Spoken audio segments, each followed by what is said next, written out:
Hello, everyone. Good morning. Welcome to this side event at the Bonn Intersessionals on accelerating the HFC phase down to achieve 1.5 degrees Celsius pathways.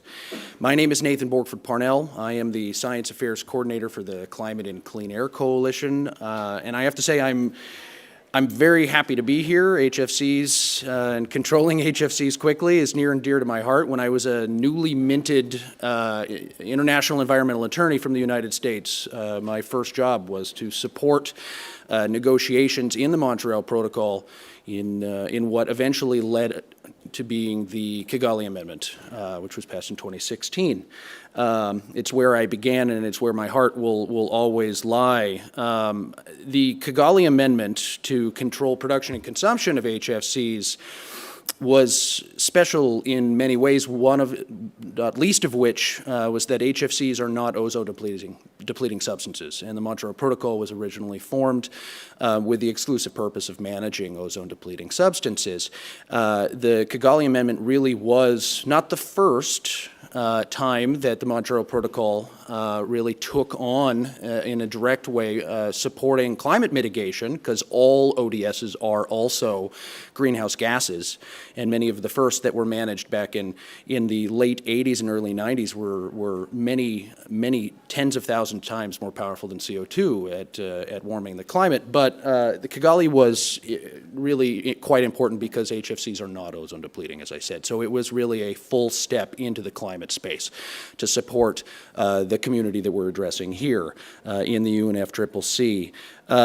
The latest analysis from the Velders team, who are a premier modeling team that supports Montreal Protocol negotiations, have indicated that uncontrolled HFC growth, pre-Kigali growth, would have led to potentially almost half a degree of warming by the end of this century. Which is really quite substantial when you consider it's only about 2% of total warming currently. It's quite a small greenhouse gas in the grand scheme of things, but the growth expected is substantial going forward. The Kigali Amendment, while the controls for the amendment are only now being phased in, and great many countries will be freezing their consumption at baseline levels in 2 years, it's already done quite a bit of heavy lifting in terms of mitigation. And the policies and strategies and legislation that's been put in place post-Kigali, according to this new analysis, has actually cut the potential rate of warming, or the total cumulative warming at the end of the century, in half. So down to upward limit of about 1/4 of a degree of warming from HFCs. Obviously, that's not enough.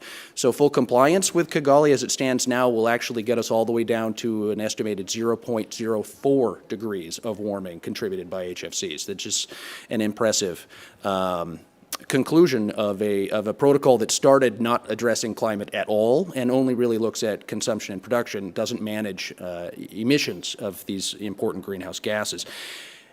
However, within this context, in 2018, the IPCC special report on 1.5 degrees really underlined a conclusion that many of us in the scientific community have been pushing for quite some time, is that the temperature path that we follow in this century is just as important, if not more important, than the end point, particularly if you are equally interested in achieving sustainable development objectives that are linked to climate, that are linked to co-emissions from these sources of greenhouse gas pollutants. And it's within that frame that we are speaking here today. While Kigali, we fully expect it to work because all previous phase outs and management within that wonderful multilateral environmental treaty have been effectively managed. It is insufficient to only look at the benefit it provides at the end of this century. It's important to look at the benefits that it can provide from now going forward, particularly in the next couple of decades. So that's the frame in which we're looking at this.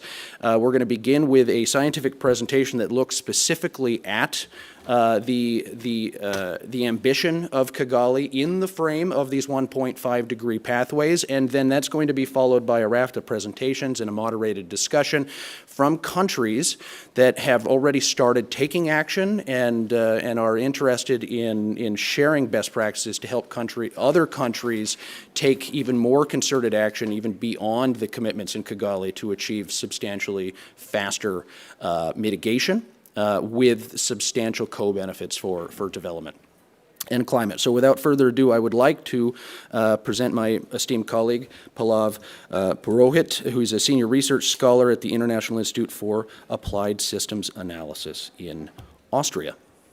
If we have his presentation up there. Thank you, Nathan, and a very good morning to you all. So, as Nathan has indicated in my presentation, I will briefly talk about Kigali Amendment. That will be helpful to those who are not familiar with it, and see if the Kigali Amendment is ambitious enough or not to support the Paris Agreement goal of 1.5 degrees centigrade. If not, then we will discuss the alternative pathways to achieve the Paris Agreement goal by accelerating the Kigali Amendment. As Nathan has indicated, the Kigali Amendment, it is an international agreement to gradually reduce the consumption and production of hydrofluorocarbons. And hydrofluorocarbons, I mean, these are basically the refrigerants used in cooling technologies, refrigeration, air conditioning, and heat pumps. And apart from this, they are also being used in other industrial sectors, such as aerosol propellant and foam blowing and fire extinguishing agent and solvents. The contribution of the HFCs in global greenhouse gas emissions is 1.5% only. However, they are the potent greenhouse gases, and the recent research shows that, the HFC consumption is increasing significantly, as we have seen in the past 2 decades, and that is primarily due to the HCFC phases out in Article 5 and non-Article 5 countries. Non-Article 5 countries have already completed. The second is the warming climate, and that's why, there is more use of cooling technologies and increasing wealth in the developing countries. HFCs are definitely, their ozone depleting potential is 0, and they are being managed under the Kigali Amendment. Next, please. So, the Kigali Amendment, it will phase down HFC consumption and emissions by 80 to 85% until 2050 by switching to low GWP or natural refrigerants such as CO2, ammonia, hydrocarbons, and HFOs. So far, 134 parties ratified the Kigali Amendment. So in 2016, the parties to the Montreal Protocol, they reached agreement at their 28th meeting of the parties to phase down HFCs. And the parties to the Montreal Protocol, they agreed to add HFCs to the list of controlled substances and approved a timeline for their gradual reduction by 80 to 85% by the late 2040s. And it entered already into force from 1st of January 2019. So the Kigali Amendment, it has different baselines and phasing down schedules for its party groups. So in Montreal Protocol, we had developed countries and developing countries. Mostly developed countries are non-Article 5 countries, and developing countries are Article 5 countries. In Kigali Amendment, they are further subdivided into 2 groups. For example, the developing countries or Article 5 countries, they are subdivided into Group 1 and Group 2. So the Group 1 consists of mainly China and most of the developing countries, and the Group 2, it consists of India and other hot countries in South Asia and Middle East.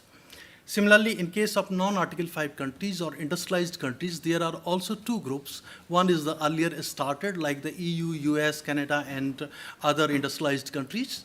And then that is called the earlier starter. And there is another later starter, that is Russian Federation and Belarus. So the initial steps for both, they are more or less, they are different in case of non-Article 5 countries. But the final steps are same. Both earlier starter and later starter, they have to achieve 85% reduction to their respective baseline by 2036. In case of Article 5 countries, both, Group 1 and Group 2, the Group 1, it has a freeze year of 2024, and Group 2, it has a freeze year of 2028. And the baseline, they also have a different baseline, like for the Group 1 that include China and most of the developing countries. The baseline is an average of 2020 to 2022, and for Group 2 countries, the baseline is 2024 to 2026. Next, please. So, using the GAINS modeling framework, that is the greenhouse gas, air pollution, and air pollution interaction and synergies model developed by EASA, we have estimated HFC emissions in the baseline, Kigali Amendment, and maximum technically feasible reduction scenario. The MTFR scenario is nothing but a kind of best available technology scenario, irrespective of the cost constraints. So what we have seen is that the baseline HFC emissions were estimated at 4.21 gigaton CO2 equivalent in 2050 and 6.21 gigaton CO2 equivalent by 2100. And if you look at the Kigali Amendment scenario, it will reduce 87% of cumulative HFC emissions between 2019 to 2100. And the MTFR scenario will reduce more than 97% of HFC emissions between 2019 to 2100. Next, please. So here, what we have observed is that full compliance with the Kigali Amendment is expected to achieve a 56% reduction in HFC emissions by 2050 compared to the 2010 level. Whereas the 1.5 degree centigrade consistent scenario used in the IPCC special report on global warming of 1.5 degrees centigrade, it includes a 75 to 80% reduction in HFC emissions by 2050 as compared to the 2010 level, along with deep and simultaneous reductions of CO2 and all non-CO2 climate forcing emissions. So here, in the right side, you can see that with the Kigali Amendment, the black bar, it shows that, the reduction is possible up to 56%, whereas for the 1.5 degree centigrade consistent scenario, we need a reduction of 75 to 80%. So now the question is that, what will be the 1.5 degree centigrade consistent pathway? Next, please. So for this, we have developed alternative scenario. So under the Kigali Amendment, as I have already discussed, that Article 5, in developing countries, Group 1 and Group 2 countries, they have a different freeze year and different baseline. So as a natural choice, what we have assumed in the first scenario is aligning Article 5 Group 1 and Group 2 countries. Next, please. Now, in the second scenario, both Article 5 and non-Article 5 party groups, they follow the Kigali Amendment phase down schedules, but step up ambition in their final phase down steps.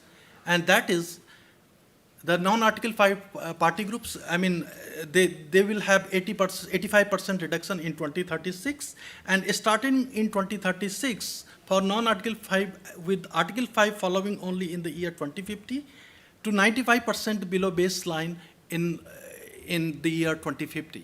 So here we assume that the ultimate steps by 2050 will be 95% reduction below the respective baseline of the party groups. And next, please. So in the next scenario, we have combined the Article 5 Group 1 and 2 alignment scenario, as well as the 95% reduction scenario. Next, please. So I apologize, for the busy slide. And here you can see the milestones in the history of stratospheric ozone depletion. So here you can see the events, they represent the occurrence of important scientific findings, the completion of international scientific assessment report, such as the SAP report, and the milestones of the Montreal Protocol. So the Montreal Protocol, it began with the Vienna Convention, for the protection of the ozone layer in 1985. It is widely considered as the most successful environmental protection agreement so far. So the Montreal Protocol, it basically utilizes a kind of start and strengthen approach, wherein, the ODSs were controlled in an orderly and transparent schedule. They will be phased out in an orderly and transparent schedule, which is regularly evaluated and strengthened as market innovate and adjust. So what we have done as a next step is that following the Montreal Protocols, this start and strengthen approach, we have developed another scenario, the final scenario, that fast-tracking HFC phase down under the Kigali Amendment, it would result in additional reduction that is important for supporting the Paris climate goals. And this would also increase chances of staying below 1.5 degrees centigrade additional warming throughout the century. Next, please. So finally, if the combined scenario is accelerated, as you can see here, with a more ambitious target timeline, and we name this as accelerated combined scenario, with non-Article 5 countries achieving 95% reduction already in 2036, and Article 5 countries starting earlier and achieving 95% reduction in 2045. And this scenario almost follows the example of accelerated phase down of HFCs under the Montreal Protocol, that initially, the final step was 2040, and it was accelerated to 2030 for Article 5 countries. Next, please. So here, you can see HFC emissions in the baseline and alternative scenario. So we have already discussed the pre-Kigali baseline scenario and Kigali Amendment and MTFR scenario. And then you can see 4 additional lines showing the alternative scenario that I have just shown here. So the scenarios, I have shown here that the accelerated phase down scenario is most ambitious as compared to other scenarios, because if we look at the cumulative emissions, they are high, cumulative emissions, they are lowest in this case, and the reduction is highest in this case. Next, please. And here, in the right-hand side, you can see the 2050 emissions. And initially, if you look at the Kigali Amendment scenario, the emissions are beyond the box. That is the range, 75 to 80% reduction below the 2010 level. And even in the Article 5 Group 1 and 2 alignment scenario, you can see that it is not able to achieve, the mitigation required for the 1.5 degree centigrade consistent scenario. And in case of this 95 degree centigrade, percentage scenario, combined scenario, and accelerated phase down scenario, it is possible to achieve the PA target. And at the same time, this accelerated phase down scenario, that is more ambitious, because in this case, we have we will lower the cumulative emissions. Next, please. Finally, here, what is the takeaway message is that hydrofluorocarbon emissions have increased rapidly, and they are being managed under the Kigali Amendment to the Montreal Protocol. And second observation, what we have seen here is that the current ambition of the Kigali Amendment, it is not consistent with the 1.5 degree centigrade agreement goal. And using the start and strengthen approach of the Montreal Protocol on refrigerant management, it shows that accelerated HFC phase down under the Kigali Amendment, it could result in additional reduction of 72% in 2050. If we only look annual emissions, and it also increased the chances of staying below 1.5 degrees centigrade throughout this century. So I will stop here, and I would like to thank you for your patience. And if you have any comment and questions, I will be happy to respond. Thank you.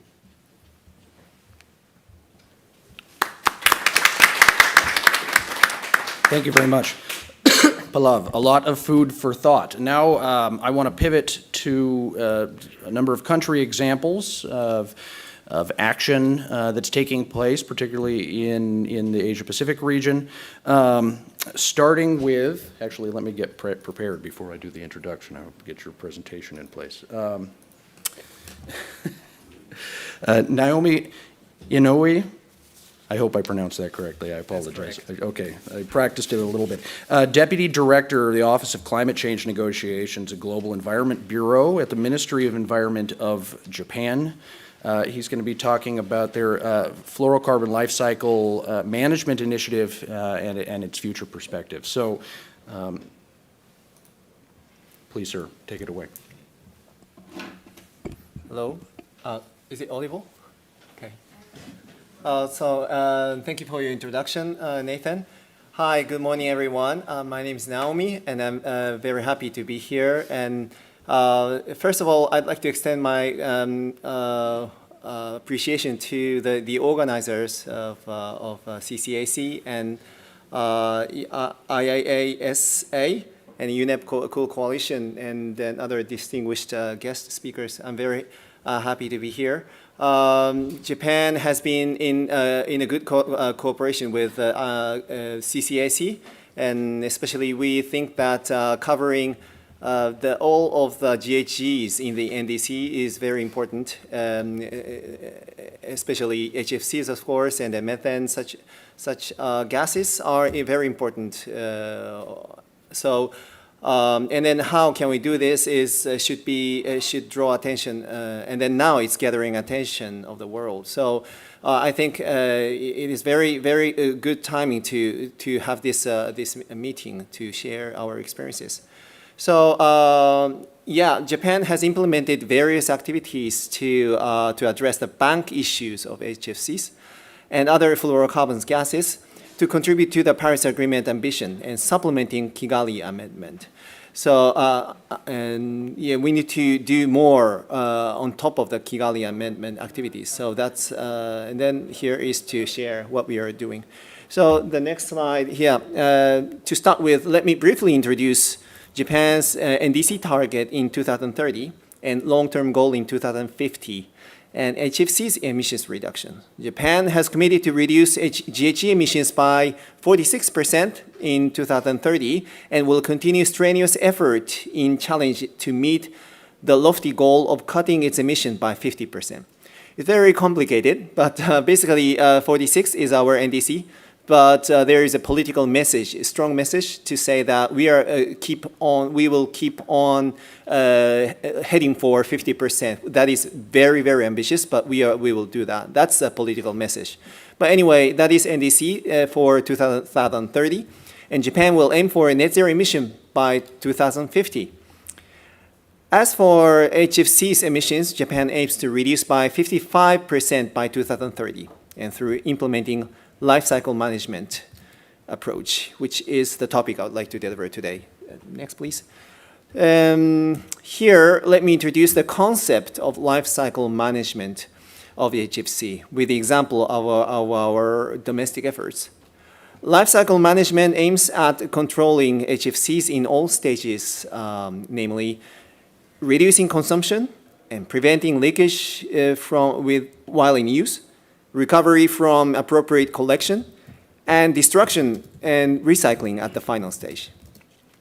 In the upstream, Japan's ozone layer protection law has been implemented to phase out CFCs and HCFCs and to phase down HFCs. So that's what we had been doing for years. But life cycle management is to cover the rest parts of the cycle. Next, please.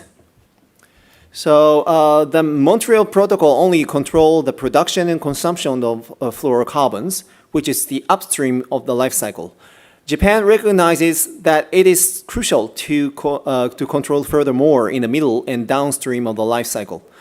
As HFCs filled in refrigerators and air conditioners already in the market, so-called HFC bank, contribute, and then that continues to be leaked and released into the atmosphere without proper management. And that's what we are seeing, and that's what we will continue seeing in the future.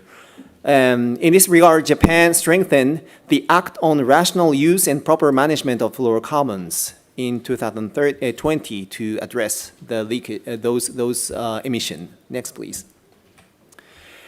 Here is a scientific projection of fluorocarbons. The Kigali Amendment has, most part has been introduced by our guest speakers, Palau.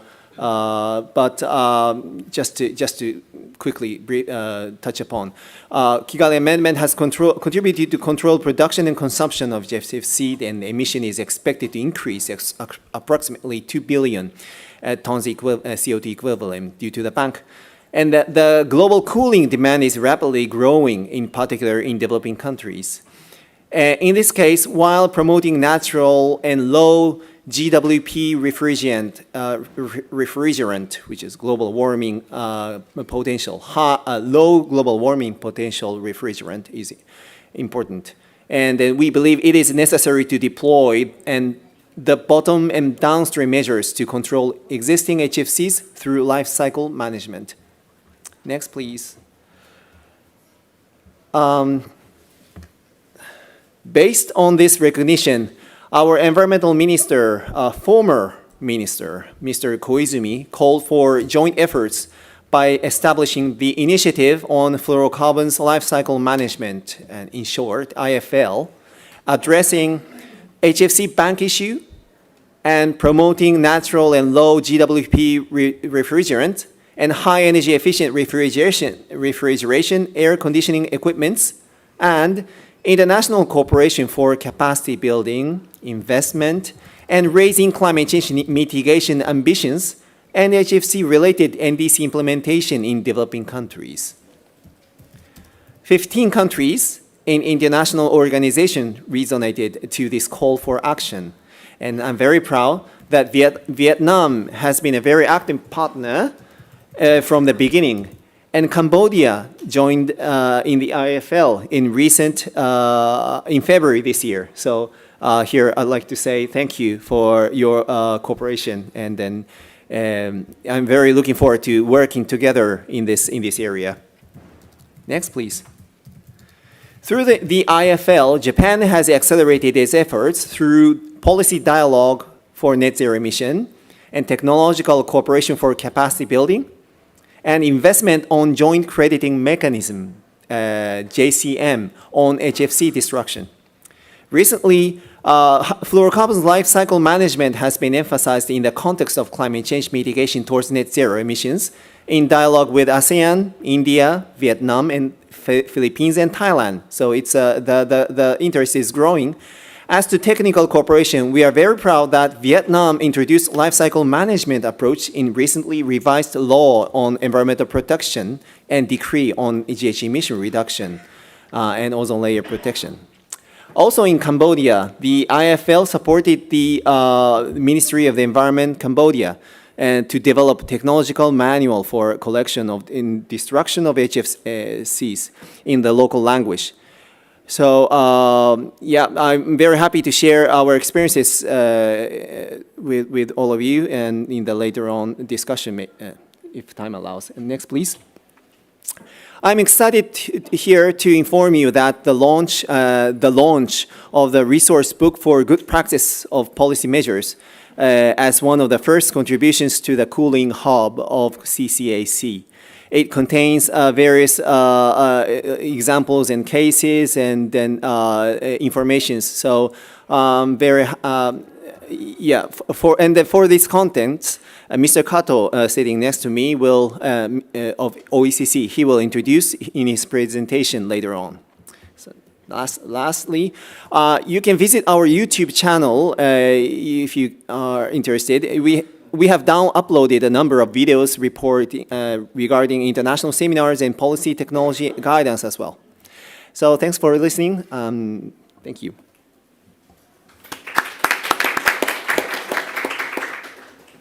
Thank you very much. It was a very interesting presentation. I'm sure there will be a lot of questions from the audience in our discussion. Without further ado, though, I'd like to pass it over to Makoto Kato. He's the principal researcher of the Overseas Environmental Cooperation Center of Japan. Thank you, Nathan. Good morning, colleagues. As Naomi-san mentioned, we're pleased to launch the resource book for life cycle management of fluorocarbons. This is a joint effort with CCAC and also the government of Japan, Ministry of the Environment, Japan. So I would like to briefly introduce the contents of this resource book. The next slide, please. So as you already know that, as we mentioned already, we are pretty keen on controlling HFCs and other refrigerants, which are powerful global warming gases. And I think the Kigali Amendment is good, but it's basically only covering the consumption and also the international trade. So that through the life cycle management, we have to actually take care of all of these things until the destruction or final disposal. So that is actually the thing which is very important for the achievement of the Paris goal to reduce greenhouse gas emissions. And then many countries are now working on the HFC-related nationally determined contributions. So I think to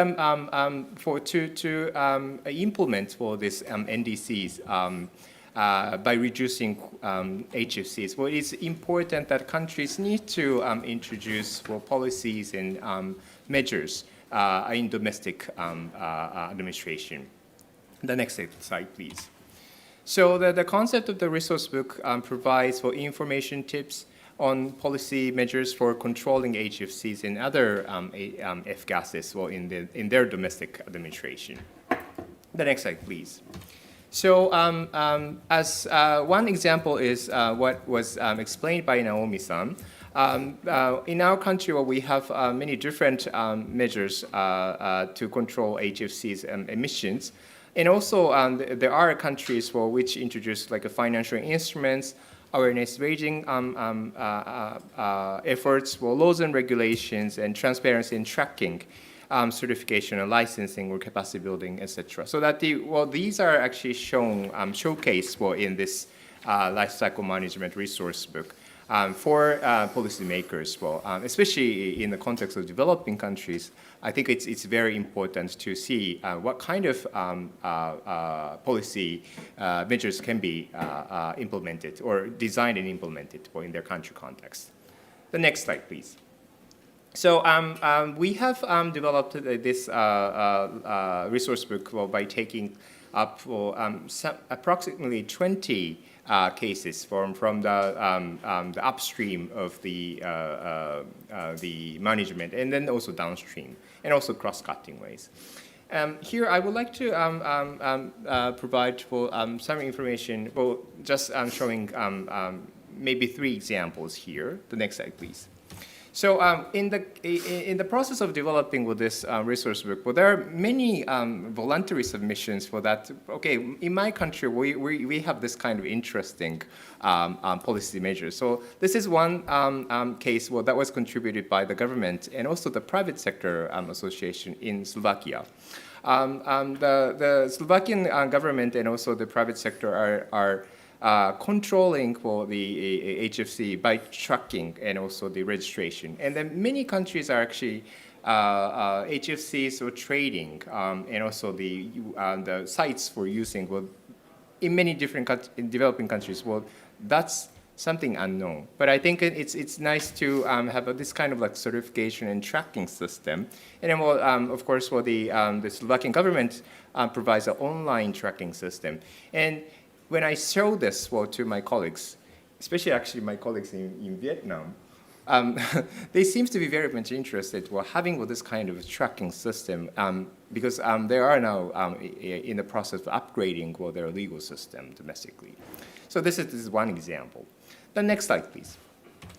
The next one is how we are collecting this for the unused HFCs. Because in many developing countries, after using refrigerators or air conditioners, it's simply dumped or it disappears somewhere, and then that's leaked or released into the atmosphere. Of course, HFC is a very powerful global warming potential gas. So that of course, for the cost recovery is very difficult in many countries. In this case, this is an Australian practice. Australia is actually the importers country of HFC. So that when they are using HFCs, so 100% of HFCs refrigerants are imported. So the government is very wise that they actually impose tax and collect for the obligation-related fees. Then that money is going to be pooled. Then for the collection and also the restructuring, the cost is covered by previously collected fees. Well, if this kind of system is introduced in the importers' country, maybe this is one way that they can address the cost recovery issue. The next slide, please. This is what actually explained by Inoue-san, Naomi-san. Well, this is what we call the joint crediting mechanism, or JCM. Because again, the destruction of HFC is something people do not want to pay. So that it is simply discharged into the atmosphere. But we want to actually collect and reduce and also the release of these very dangerous gases, so that the government of Japan and also here government of Vietnam, Thailand, the Philippines, maybe Cambodia in future, we have actually introduced the hardware for the destruction facilities, and also the credits are issued for covering this the cost. So what we want to do is like introduction of decarbonized technologies and also providing finance as well as knowledge sharing through the JCM mechanism. So these are actually just three small examples that are contained in this resource book. But I'm happy to provide this resource book for the further distribution. Thank you very much. Thank you very much, Makoto-san. So we are going to skip to the end of the table for one last presentation before the discussion and Q&A at the end of this event. So without further ado, I would like to introduce our esteemed colleague Pham Van Tan. He's the Deputy Director General for Climate Change, the Ministry of Natural Resources and Environment of Vietnam. So thank you, Nathan. Ladies and gentlemen, first of all, I would like to thank CCAC, IIASA, Japan's government, UNEP coalition for letting me to present in this event to share with you some example from Vietnam on how we integrate cooling and revisions in national climate change policies. Next slide, please. As you know that Vietnam, after COP26, we have a very strong movement in Vietnam in terms of climate change policies. So we already approved some policy that go to force from the 1st of January 2022. The first, it is the law on environmental protection adopted in November 2020. That one is going to enter into force since the 1st of January as well. The government decree on GHG reduction and ozone layer protection was approved on the 7th of January 2022. The decision of the Prime Minister on the list of entities have to do GHG inventory and GHG reduction. The circular of the Ministries of Natural Resources and Environment of Vietnam on the implementation of climate change content on the law on environmental protection. We have submitted our first update NDC in September 2022, include HFCs in that NDC. We are going to develop a national climate change strategy up to 2050. That one is after several months of working we already submitted to the government of Vietnam for consideration. And then we wish that this climate change strategies will be approved in this month. We will do the second update of our NDC and expected to be finished before COP27. So that is the overall what we have done since COP26. Next slide, please. So I would like to show you how we go with HFCs integration and other ODS integration in our system. The first, on the law on environmental protection, we have one article, number 92, on principle and key requirement on ozone layer protection. We provide responsibilities of government system, include ministries, provinces, in management of production, export, import, and utilize of controlled ODS and HFCs. It provides responsibilities of organization, individuals, in doing activities on producing, exporting, importing, using, collecting, transporting, reusing, recycle, and disposing of controlled ODS and HFC. This is the highest level of legal document in Vietnam related to ozone layer protection. Next slide, please. The second, it is the government decree on GHG reduction and ozone layer protection.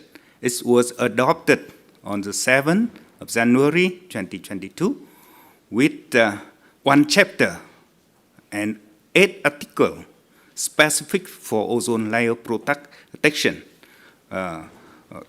relate to control ODS and the roadmap for management of and emulations of control ODS, control of GHG, this one specific for HFC, and the roadmap for management and emulations of controlled GHGs.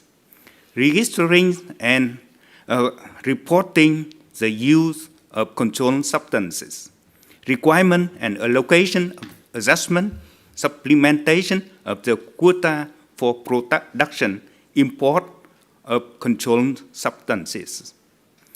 National Plan for Management and Elimination of Controlled Substances. Article number 28 is collection, recycling, reuse, and disposal of controlled substances. And the last one is responsibility for management of controlled substances. So this is the 8 articles under the government decrees and its effort from the 1st of January 2022. Next slide, please. The last one is the circular on elaborating implementation of the law on environmental protection on climate change response. It has 1 chapter, list and instructions for using, collecting, transporting, reusing, recycling, and disposing of controlled substances. This is the technical guideline or technical requirement for this ODS management. So we have the law at the top, we have government decree and technical implementation for ministries and own individuals in Vietnam. So last one, the next one, please. Besides integrating the ODS control in our system, the legal system, we developed our climate change strategy up to 2050.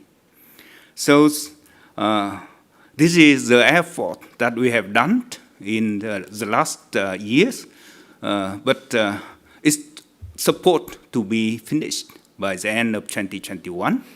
But as the COP26, the Prime Minister of Vietnam announced that Vietnam will go to net zero emission by 2050. So after COP26, the government of Vietnam requires us to realize what we have committed in COP26 to the strategies. So this is the first document that realizes the action of Vietnam, how to commit with how to implement what we have committed at COP26 include net zero emission by 2050, methane reduction 30% by 2030, adaptation, coal phase out, and also some other initiative commitment in Vietnam. So we, at technical level, we have to translate that commitments into the real activities. So we have, for mitigation, we identified 87 options or measures to implement from now up to 2050, include for reducing control ODS and other HFCs as well. We do for 5 sectors, and you can see that each 5 years we have the number for each sector. That one is the maximum number of GHG emission each sector can be emitted by that year, like 2020, 2025, 2030, etc. So based on this, we will revise our NDC again. Currently, our updated NDC submitted to the UNFCCC in 2020. Our total level of reduction is 27% compared to business as usual. But with this one, after we commit to get net zero, the number increased up to more than 40%, from 27% up to 40%. You can see that big effort from Vietnam. And beside that, in 2030, we also put the number, the total GHG emission each sector can be emitted. And then this one is very easy for us to do MRV in that years. And then it provides also the cost for reducing greenhouse gas in Vietnam. So last slide, next slide, please. So you can see that Vietnam has seriously implemented its responsibility required by Montreal Protocol, Kigali Implementation, Amendment, Paris Agreement, and its commitment at COP26, and considered all need to be done at the same time because it supports each other. The requirements have been integrated in domestic legal system as well as in long-term development strategy in Vietnam. So the climate change strategy is, we consider that it's a long-term development strategy. Vietnam consider integrating requirement in the domestic legal system is the best way to collect efforts of whole government, organization, individuals toward low carbon development getting net zero by 2050. Thank you very much.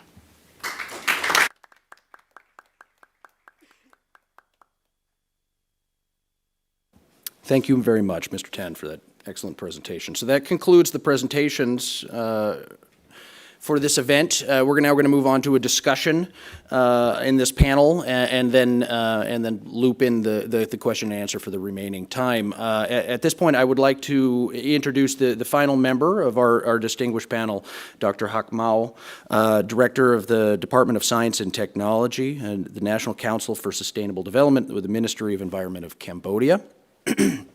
And Dr. Mao, I'd like to begin with you, since you haven't had a chance to speak yet. First question, so Cambodia is, we know, deeply committed to taking action to accelerate the transition to energy efficient, climate-friendly cooling. Could you tell us a little bit about how this fits into your country's energy and development program and thinking?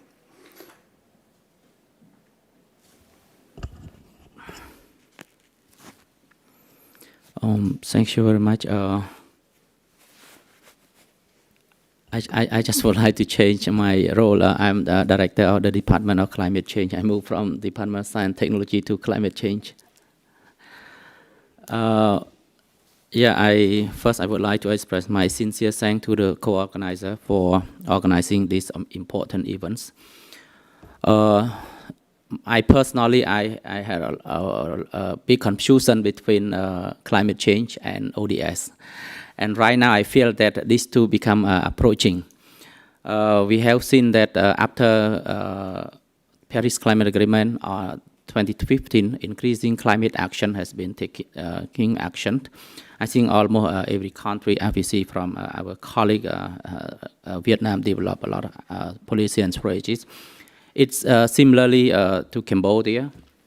After COP in Paris, we developed a number of documents. First, I would like to share the updated nationally determined contribution we developed in 2020s. This document expects to reduce emission around 42% compared to base year by 2030. And the activity in order to reduce emission, we also propose national coaling action plan. So this is very important policy document that we take national coaling action into account. Besides that, in 2021, the same in December 2021, Cambodia developed a long-term strategy for carbon neutralities, and we expect to achieve net zero emission by 2050. It is very important document for the countries. The analysis also taking into account not only emission reduction, but also economic benefits, environmental sustainability, job creation, and also adaptation benefits. And in this document, we also prioritize the development of cooling action. It's also important for the countries. I also wish to share that Cambodia has been flagged by the coalition of the UN agencies as one of the countries where the workers are more impacted by increase in temperatures. Therefore, the cooling is the critical issue for Cambodia. The energy efficiencies and climate-friendly cooling solutions are expected to deliver large economic benefits as well as numerous co-benefits, including human health and energy security. So the phase down of HFC in the cooling sectors, coupled with energy efficiency, renewable energies, and demand reduction measures will be double in climate change benefits. Of course, Cambodia also developed the first energy efficiency policies. It is a very important document for the country, and I think it is the reflection in our statement when we joined the COP26. We also launched a number of events in order to promote energy efficiencies and also energy competition in business sectors, university, and also public building. It is another message to the public that every people can join in order to reduce emission and also to save the energies. From September 2020, Cambodia started to develop national cooling action plan. And frankly speaking, it a lot of confusion for us when we develop this. And we have a lot of discussion with the expert and how to move this action plan ahead. And it takes a number of months for this process. And the development of our National Cooling Action Plan, first, of course, we established the project steering committees, and then, of course, we recruit the consultant to support us. And one of the important things, we need to conduct a survey in order to collect information from different institutions and at national and also subnational level. And, the survey time-consuming, and we didn't expect that we can finish the development phase with a short period of time. However, we try our best, especially with the commitment from the River and Line Ministry, and also we have our supporting policy, as I said, the updated NDC. Of course, still right now we are at the final stage. We're just waiting for the approval of our UNCAP, and the development of this action. Of course, we gone through a number of consultation, and also we need, especially intensive discussion with international consultant, since we conduct emission reduction, and also we propose different action in order to reduce emission from these sectors. And with our difficult data in the country, this discussion is very intensive, and also very time consuming. Under our UNCAP, we focus on 5 main activities, including building space, space cooling, food cold chains, healthcare cold chains, mobile air conditioning, and processing cooling. And we propose in 3 different steps: 5 years, 10 years, and 20 years. The process, the target our action plan until 2040. And we also have a bit discussion. When we develop such kind of long-term action plan, we worry about the implementation. Normally action plan 5 years, 10 years, I think also the longest. So a lot of discussion made for the development process. However, I really appreciate that we could develop this document happens, and of course we get strong support from different line ministry. And our UNCAP, of course, it go in line with the existing policy and strategies, especially the key government policy, updated NDC, and even long-term strategies, as well as energy efficiency policy and master plan of the government. So.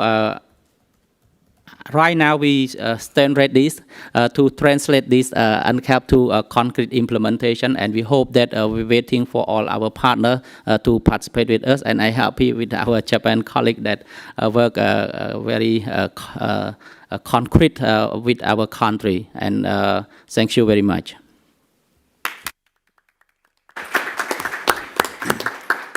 Thank you very much. I've got some other questions, but maybe I could follow up with you on the implementation side, because I think that's really an interesting point about thinking about implementation on such a long-term strategy. How are you addressing that, or have you addressed that internally? Are there any good practices, I think, that maybe you could draw from that at this point, that other countries could benefit from?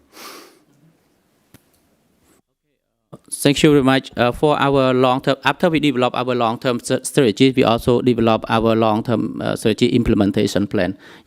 Strategy is just strategy, but we need to identify how to move ahead with the strategies, and then the implementation plan conducted. And when we develop our updated NDC, of course we mobilize a lot of resources in order to implement, and significant improvement of the implementation of our updated NDC, it can bring to a good example for us, or lesson learned for us to implement the long-term strategies. And right now the implementation plan is in place, and of course we have different we classify in different stage and different stakeholders and different implementing agencies, and also the resource need in order to implement this. And we expect that with this clear implementation plan, of course it can drive our country to move ahead with this long-term strategies. Thank you very much. I'd like to turn now to our colleagues from Japan, and this is for either of you or both of you to take. A couple of questions. One, I'd be interested to know, in your own words, why Japan is leading on the issue of addressing banks in particular. I mean, you talk about life cycle assessments, and that's absolutely critical to managing refrigerants. But what is it about banks in particular that has caused Japan to take a lead on this issue? And within that, can you kind of describe the scope or the scale of the emissions from this particular source of refrigerants? And then second question, take them in whatever order. If countries are interested in collaborating with Japan on life cycle management, what kind of resources or tools are available to them?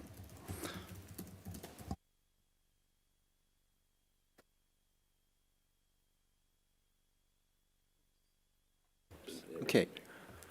Thank you for your question. That's a very good question, and then I'm trying to answer. So why we are focusing on this? I think there are many aspects, but I think it's partly because this is very important in our emissions.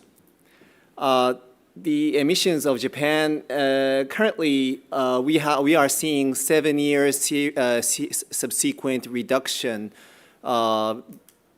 because of many factors. But at some point, we have seen some difficulties in reducing, and that was partly because the emission of the HFCs actually.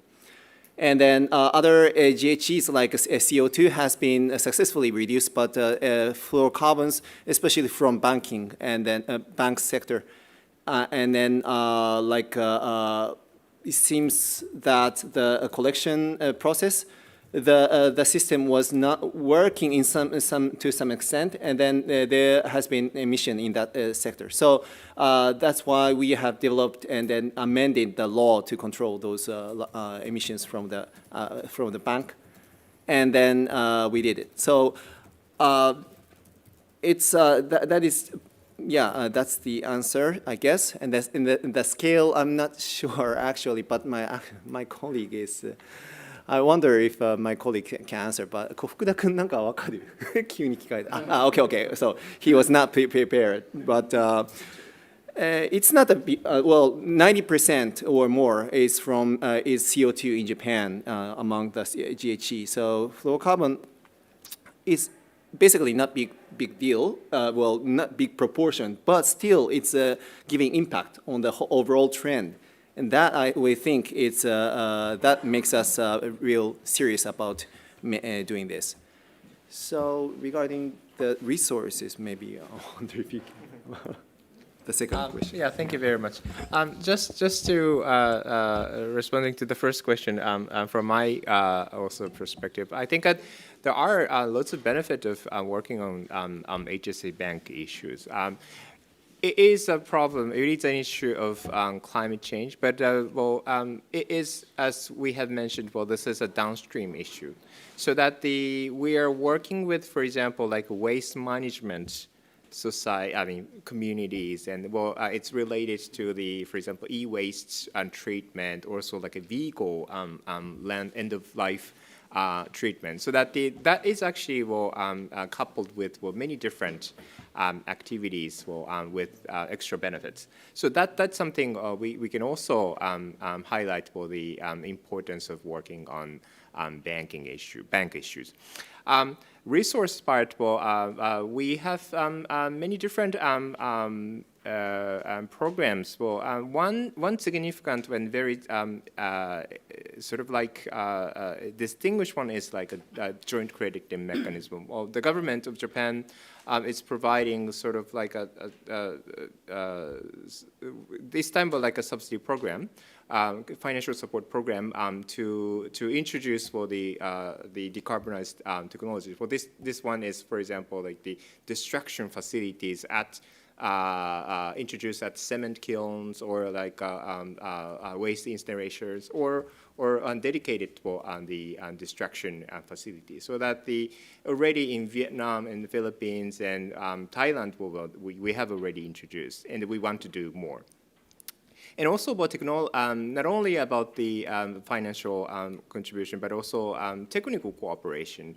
Because domestically we have a long history of fluorocarbons management, so that our experts, not only from the government side, but also the private sector side, we have a huge community of fluorocarbons control and also the life cycle management. So that together with the private sector colleagues, we are closely working with, for example, private sector and academia in Vietnam, Cambodia, and other countries. So this is something what we can offer as Japan's strength for this issue.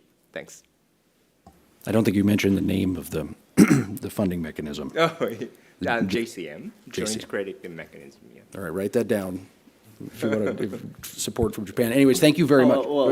Sorry, in response to that JCM, so just would like to share with you the projects is now going on in Vietnam and Philippines with regards to the collection and destruction of fluorocarbon in the cooling sector. So just for information, thank you. There we go.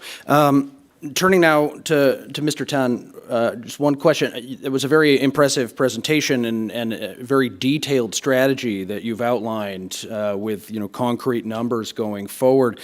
I understand you've got a number of projects underway, municipal cooling strategies, other good examples, pilot projects in your country. Working in furtherance of achieving the objectives in your detailed plan, are there any particular examples, good practice examples from your strategy development or these projects that you're implementing in Vietnam that you think other countries could profit from and take up to increase their action on HFCs? So thank you very much for the question that how the project can help. So as you see that the rate of the urbanization in Vietnam is increasing very fast. From 40% currently, we will increase up to 45% in 2025 and 50% in 2030. So rising temperature, economic growth, and higher rates of urbanization are increasing the demand for cooling in Vietnam. So without intervention, emission from cooling will increase. And today, as you see, that 99.53% of Vietnam population can access to electricity grid. But only 10% from that have air conditioner. So with economic growth, the rate of household have air conditioner will increasing very fast. So we see that it is the huge areas that we should focus on. So that's why we work with many countries, development partners. It includes Japan, UNEP, GGI, and many others as well, to see how to deal with this matter, the emergency matter in Vietnam. We see that sustainable cooling is priority for our government, and we have ambitions to develop policy at national level to deliver it on it. So we have selected 3 cities in Vietnam. One is Hanoi, the capital of Vietnam. Another one is the big city in southern part of Vietnam, is Cần Thơ. And another one is in middle areas of Vietnam, is Tam Kỳ. You may not know about that, but Vietnam is a long country, so that Tam Kỳ is in the middle. So we select 3 cities to do the pilot projects for develop the urban cooling plans. One in the north, one in center, and one in the south. So lesson learned from that 3 cities will be replicated to other cities in Vietnam as well. So through that, I would like to thank the supporters for us to implement that project in Vietnam, and I wish I can share with you the lesson learned from that cities, maybe in the next COP27, how we go with the successful implementations of the project in pilot projects in the 3 cities for urban cooling plan in 3 cities, and how it is applied to other cities in Vietnam as well. Thank you. Thank you very much. So we're going to turn to, and I'm looking forward to those examples in Egypt. So we'll hold you to that, Mr. Tan. Invite you to the next side of it. Pallav, I'm going to turn to you with one quick question, then I'm going to stand up and start handing out the microphone for an audience Q&A. You have no small task here of answering this question in the next 2 minutes. There's been a lot of talk in this panel about the link to energy efficiency.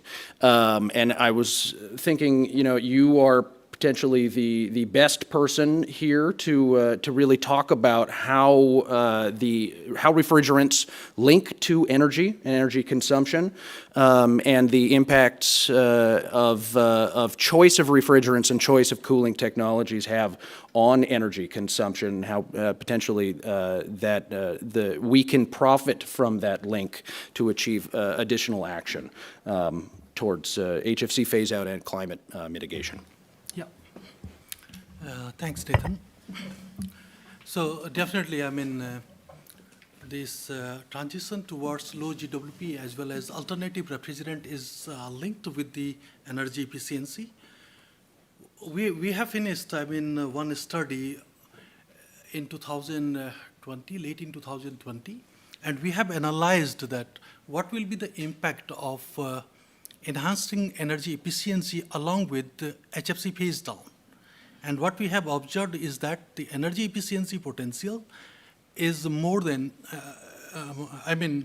due to the energy efficiency of cooling technologies and HFC phase down, the global electricity demand could be reduced by more than 20% in the period 2050 and beyond. Because if you look at, for example, room air conditioners, so you are switching from HFC 410A to HFC 32, and the economic energy efficiency potential is 6% and the technical energy efficiency potential of 12%. But at the same time, if you are also improving the system efficiency, you are using improved heat exchanger or compressor or valves and so on, then the economic energy efficiency potential will increase from 30 to 36%, and the technical energy efficiency potential will be more than 70%. And the same with other cooling technologies in the commercial refrigeration sector. If you have time, then I just want to show you one slide. If you go, second last slide of my presentation. Sorry, just look at the second last slide of this presentation. So, I mean, what we have done in this study is that, I mean, we have taken the penetration of split air conditioners from IEA in different parts of the world, as you can see in this figure here. And then we have estimated the HFC emissions using the Gaines methodology. I mean, the way we calculate the emissions is calculating the emissions from the bank and calculating the emissions during the use of the equipment. So definitely, I mean, the GWP of HFC 32 is 1/3 of HFC 410A, but you see that what is happening in the period beyond 2050. The emissions are increasing, I mean, if you look at the yellow line. So the yellow line shows the transition towards HFC 32, and the most efficient one is transition towards propane. And first time, I mean, in the IPCC AR6, we have the GWP for propane, and it is 0.02, negligible. So if we switch instead of HFC 32 to propane, then definitely, I mean, the impact on the global warming will be approximately close to 0.1 degrees centigrade. What are the barriers in this? One of the barriers is that, I mean, several national authorities, they do not allow R290 more than a certain quantity. And technically, it is possible. That is shown, I mean, with the example of China and India. Like in India, I think 2% or 2 to 3% of the stock is based on R290, and I haven't heard any accident based on this flammability argument. And the same in China also. I mean, their annual sale is 300,000 to 400,000, though it is still very small. But I haven't heard about any accident due to the flammability. I'm not talking about using R290 in large quantities without having safety measures in place.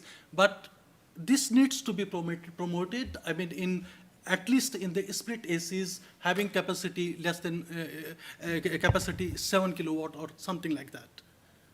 Yeah. Thank you. Thank you very much. I fear I might have opened up a large can of worms there. But we'll see if we can't take this up with the audience questions. So we're going to begin here. Hello. Hi, this is Neshan Sürmeli. I'm an associate director in Guidehouse, and I'm the program manager of a project we have called Cool Up. It's upscaling sustainable cooling in MENA region and Turkey. Firstly, I would like to thank you all. All the presentations were very insightful and very interesting. I also see that there are several parallelisms between the countries that we are working in MENA region and Vietnam, and all the countries that we have heard had really interesting examples. So I would like to ask, considering that also the countries we are working in MENA region, Jordan, Egypt, Lebanon, and Turkey, they are also mostly importers of the equipment and the HFCs. Looking at the best practice examples you have in this very obviously interesting report, which we will definitely dive in, can you share your insights? What could be best practice examples that you can suggest to the developing countries in the region which face more or less similar problems? And another question maybe for the modeling team, that was also very interesting.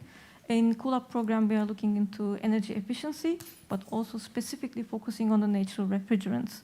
And looking at the modeling you did and the scenarios, I would like to ask, did you have any component on financial aspects of this transition or the scenarios, or was it only on technical level? Thank you very much. Maybe I will take the first question on this financial. So the way we model, our emissions, particularly for the Kigali Amendment scenario, we run the cost curves. And unfortunately, I don't have that slide here, but it is available in our published work. What we have observed is that, the marginal abatement cost, it is, in 2030, it is higher for non-Annex 1 countries, non-Article 5 countries, industrialized countries. And there are cheaper options available for developing countries. There are also, due to the energy efficiency benefit, there are also some negative cost, options available by 2030. Definitely by 2050, with the increasing emission, the cost is also going up in both the, Article 5 and non-Article 5 countries. So this kind of analysis we have done, and it is available in an open access article. I can share the link. Thank you.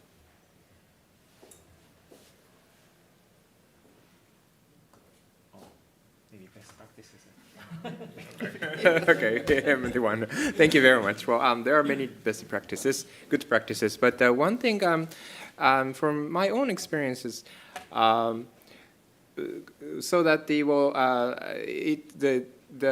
refrigerants issues, that is actually pretty cross-cutting.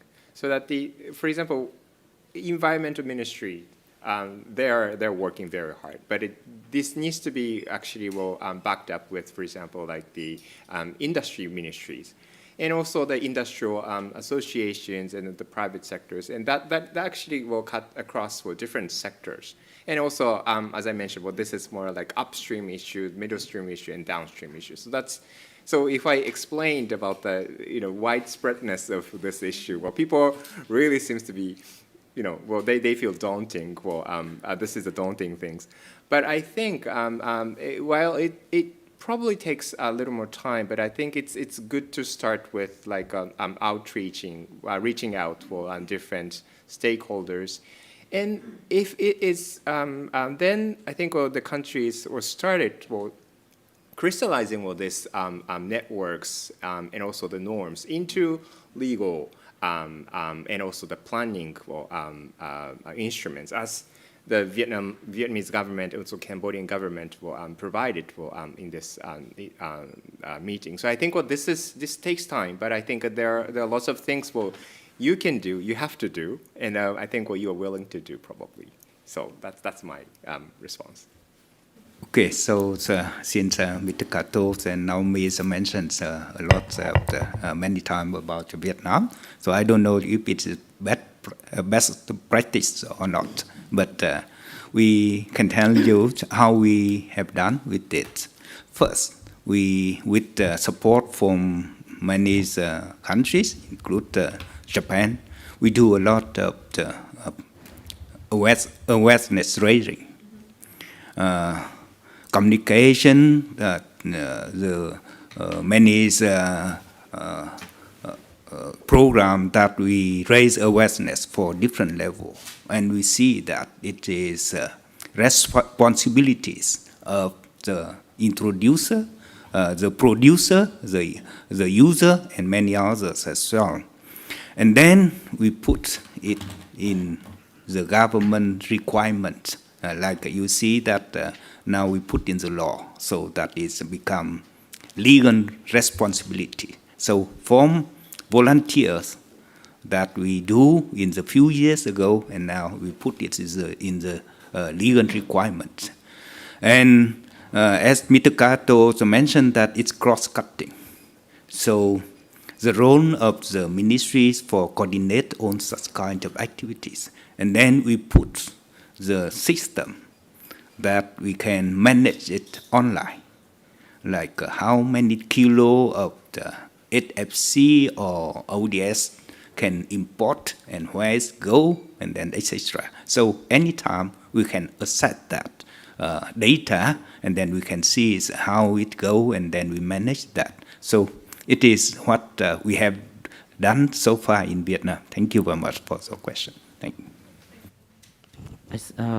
I think since colleague is share very best practice, I also similar said as Vietnam said, I don't think it is a best practice, but maybe it also good practice for other countries.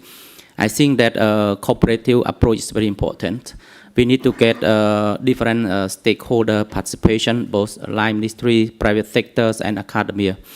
And also awareness raising and capacity building is very important. We have to make the user understanding what the impact and what we want to get from them. And beside that, I don't think it is applicable for all country. But country like Cambodia, we get support from the donors, and then for the user who want to change the system, we provide incentive scheme. So I think it is not that applicable for all, but it also good if we can provide this. Thank you. I totally agree with the other guest speakers' opinion, and I just would like to share with you my experiences. I just attended the capacity building program that we had, and together with Kato-san, and then it was very, very sector specific, and they were talking about how to tighten the pipe, and then how to make it firm so that leakage will not occur. Something like that is very, very. It's not something best practice. It's not, doesn't look like that, but it's not flashy, it's not colorful, but that's very important. And then that's what they were having a good time among them. They are very experts, and they share experiences. I think, and then together, that is a technical aspect, and then also the political aspect, and then both sides can be a driver and then make it happen. That's the very, very simple picture, but very, very important. Hard to say best practices, but we need to see such a sectoral approach. Thank you.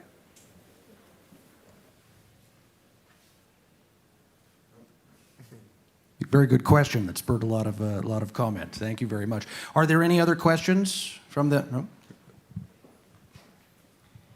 Hello, thank you very much for your presentation. My name is Kim, I'm with the Environment Investigation Agency, and I have a pretty technical question from a colleague who's not in the room, who's been watching this online. She asked regarding the Air 290 slide, she notes that emission from R32 increase with those from system with, sorry, I'm not a specialist on that question, so I hope it's clear what I'm asking, but with R2090 decrease after 2030, and she asked if whether national government panelists are considering leapfrogging HFCs, including HFC 32, in smaller split AC to R. I'm sorry, is this clear or because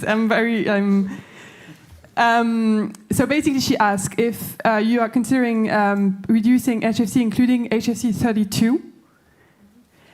In small split, especially in light of the recent change to standards, which allows for safe use of larger charge size, leading to more energy efficient systems. Is this clear? Should I ask her for more details? Maybe, I mean, Sorry. I will try to answer your question. And another possibility is that, I mean, she can also write me an email, and I will explain in that.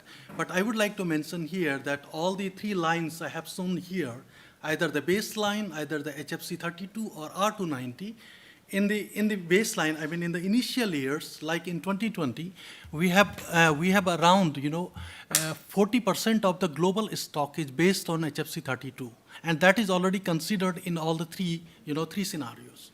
And in 2017, it is something around 34 to 37%.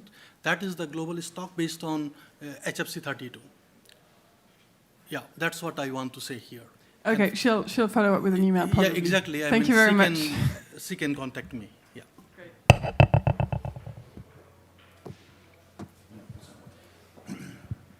I'm fairly confident I know which of your colleagues asked that question. That's what I love about the Montreal Protocol community. When they start talking refrigerants, you feel like you're in a calculus class. R290, for example, is propane. But it's really easy to slip into code. But good question from Claire, I'm assuming. Finn? Oh, well, okay, I was wrong. Any other questions from the audience? Yes, my name is Nuria from Alcott, a project developer for emission reduction projects. The question is regarding you mentioned that you may produce or generate carbon credits from the production or collection and destruction of HFC. The question is whether the Japan government and the fund prepare this or use this capacity building providing to the countries, whether they plan or may use the credits for internal commitments, for the government commitments, or are planning to make any transfer for these carbon credits?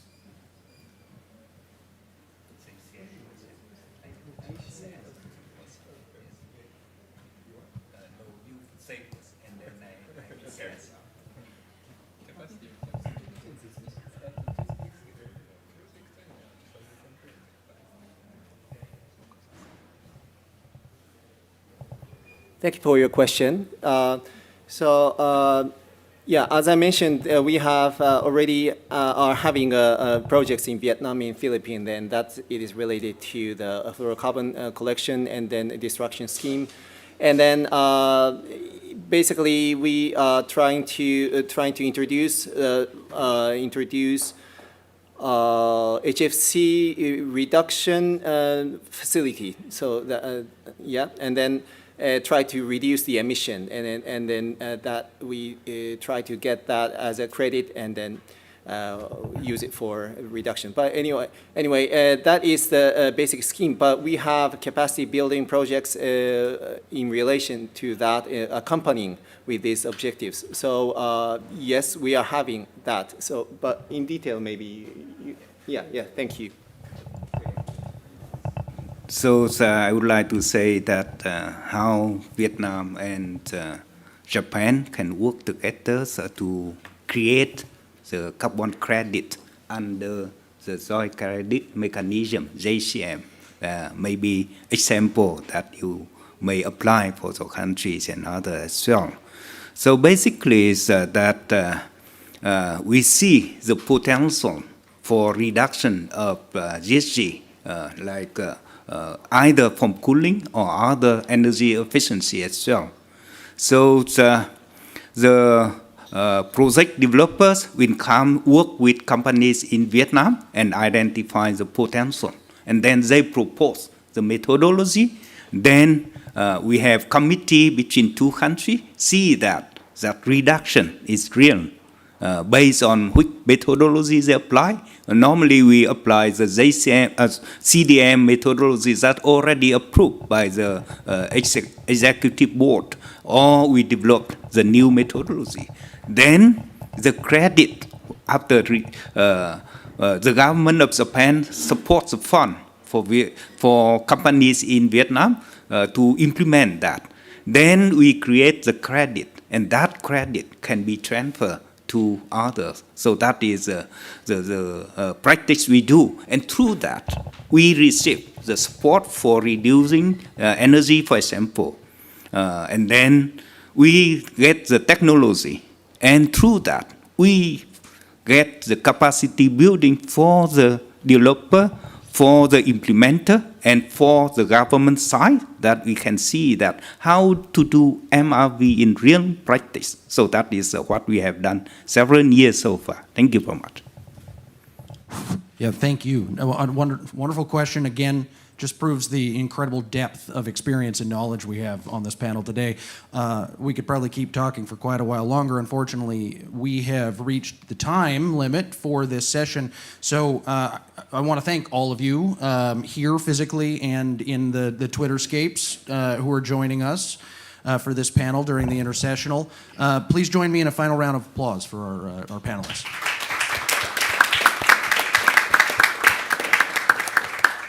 Good luck with the rest of the negotiations this week. Sorry, just at one point, maybe you can leave, but because in response to your question that Japan's like a proportion of the emission of HFC, it's 4%. 4% of the total emission is from HFCs in Japan. It's a very small portion, but actually that is increasing. One of the few